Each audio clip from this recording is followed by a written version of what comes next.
नमस्कार साथियों, भारत म्यांमार के बीच करीबन 1643 किलोमीटर लंबी सीमा है। यह सीमा भारत के 4 पूर्वोत्तर राज्यों जैसे है कि अरुणाचल प्रदेश, नागालैंड, मणिपुर और मिजोरम से होकर गुजरती है। लेकिन इस समय चर्चा सिर्फ सीमा की नहीं है, बल्कि संभावित बॉर्डर स्वैपिंग यानी जमीन के आदान प्रदान की है। खबरें सामने आई है कि भारत म्यांमार सीमा के कुछ ऐसे हिस्सों को लेकर बातचीत कर रहे हैं जहां अभी तक सीमा स्पष्ट निर्धारण नहीं है। इसी बीच मणिपुर में विरोध को भी देखने को मिला है। सबसे बड़ा सवाल यह है कि क्या भारत अपनी कुछ जमीन म्यांमार को देने वाला है? क्या म्यांमार से कुछ जमीन भारत को मिलेगी? और आखिरकार मणिपुर में कवाब घाटी इस पूरे विवाद के केंद्र में क्यों है? आज हम इस पूरे मामले को इतिहास से लेकर वर्तमान की सुरक्षा चुनौती तक समझें। पहले समझिए भारत म्यांमार की सीमा। भारत के पूर्वोत्तर में म्यांमार से लगी सीमा देखने में सीधी जैसी लग सकती है, लेकिन जमीन पर स्थिति बिल्कुल अलग। यहाँ पहाड़ियां, नदियां, जंगल है। कई हिस्से ऐसा है कि पूरी तरह से फेंसिंग नहीं है। कई स्थानों पर डिमार्केशन को लेकर अस्पष्ट रही है। यही कारण है कि यह सीमा काफी हद तक यानी आसानी से पार की जा सकने वाली सीमा बन चुकी। हाल ही में सीमा के कुछ हिस्सों को लेकर टेरिटरी एक्सचेंज की चर्चा सामने आई है। जब इस बारे में विदेश मंत्रालय से सवाल पूछा गया तो जवाब में इतना जरूर कहा गया कि दोनों देशों के बीच कुछ सीमा क्षेत्रों को के अस्पष्ट विभाजन को लेकर बातचीत चलती रहती है। यहीं से बॉर्डर स्वैपिंग चर्चा जोर पकड़ लिया। असल विवाद है कवाब। अब आते हैं कि सबसे महत्वपूर्ण हिस्से कवाब घाटी। महत्वपूर्ण चंदेल जिले के पास, मणिपुर के चंदेल जिले के पास म्यांमार सीमा से लगा यह क्षेत्र लंबे समय से विवाद में रहा है, अनक्लियर विषय रहा है। पिलर नंबर 65 से लेकर पिलर नंबर 68 के बीच में तकरीबन 1.4 वर्ग किलोमीटर यानी लगभग 3.6 वर्ग किलोमीटर क्षेत्र इस चर्चा के केंद्र में रहा है। समस्या यह है कि सीमा का डिमार्केशन और फेंसिंग पूरी तरह से स्पष्ट नहीं। नतीजा क्या है? जब म्यांमार में विद्रोह या अपराध की स्थिति बनती है तो कुछ लोग सीमा पार करके भारत की तरफ आ जाते हैं। इसी तरह भारत के पूर्वोत्तर में अशांति के दौरान भी सीमा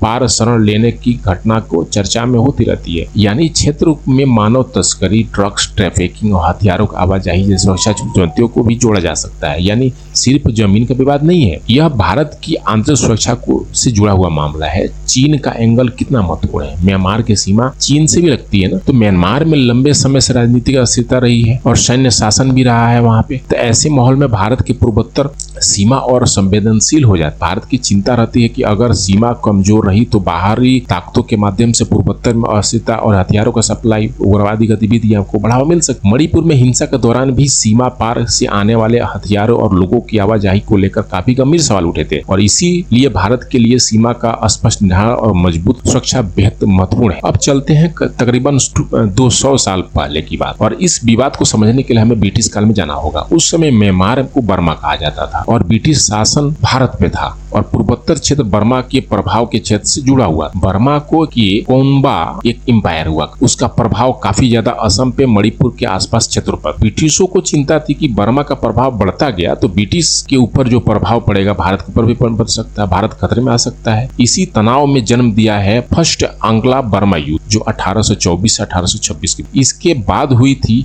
अदाबो की संधि ने पूरे देश की राजनीति की स्थिति को बदल दिया। यानी संधि हुआ, बर्मा को असम, मणिपुर से कुछ अन्य क्षेत्रों से पीछे हटना पड़ा और ब्रिटिश प्रभाव तेजी से बढ़ा। कवाब घाटी की कहानी यहीं से शुरू होती है।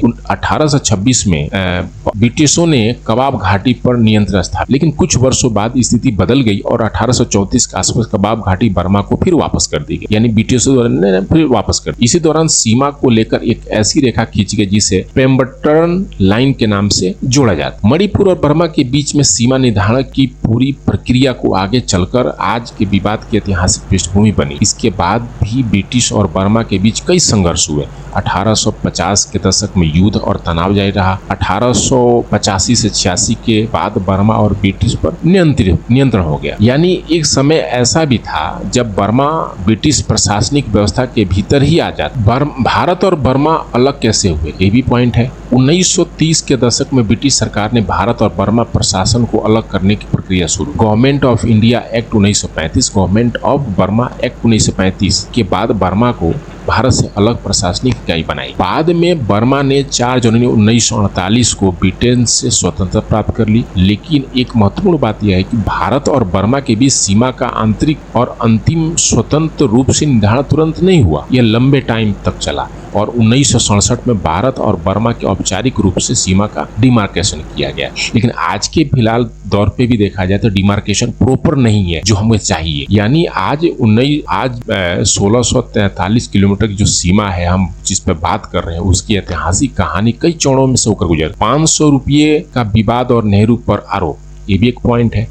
अब आता है कि इस मामले का सबसे विवादित हिस्सा क्या है। कहा जाता है कि जब ब्रिटिशों ने कबाब घाटी बर्मा को वापस दी तब मणिपुर के शासक को बदले में हर साल 500 सिक्के देने की व्यवस्था की गई। आज मणिपुर के कुछ लोगों का दावा है कि यह भुगतान कबाब घाटी पर पुराने अधिकार का प्रमाण था। इसी संदर्भ में पूर्व प्रधानमंत्री जवाहरलाल नेहरू पर आरोप लगाया जाता है कि उन्होंने 1950 के आसपास यह भुगतान बंद करवा दिया। इसी दावे के आधार पर सवाल उठाया जाता है क्या भुगतान बंद होने के साथ भारत ने कबाब घाटी पर अपना दावा भी छोड़ दिया था। यह दावा आज भी मणिपुर के राजनीतिक स्थानीय विरोध के संदर्भ में उठाया जाता है। सीमा का दूसरा अनोखा पहलू है लुंगवा विलेज।